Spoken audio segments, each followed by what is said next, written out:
აფხაზეთის ავტონომიური რესპუბლიკის მთავრობის თავმჯდომარე საქართველოში უნგრეთის ელჩს შეხვდა.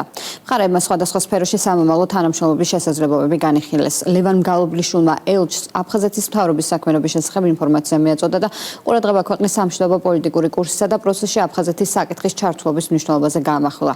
მისივე თქმით, საქართველოს გზა ევროკავშირისკენ სწორედ აფხაზეთზე გადის. თავის მხრივ ანა მარია შიკომ კიდევ ერთხელ დაადასტურა უნგრეთის მთავრობის მტკიცე მხარდაჭერა საქართველოს სუვერენიტეტისა და ტერიტორიული მთლიანობისადმი.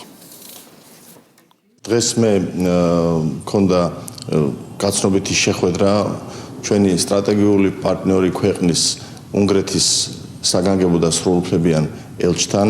ჩვენ ვისაუბრეთ ორმხრივი ურთიერთობების მნიშვნელობაზე, ვისაუბრეთ სტრატეგიულ პარტნიორობაზე, რაც კიდევ უფრო პოზიტიურ გავლენას მოახდენს ჩვენი დროებით დევნილი მოსახლეობის გაძლიერებაზე, როგორც ეკონომიკური კუთხით, ასევე ჯანდაცვის კუთხით და სხვადასხვა მიმართულებებით.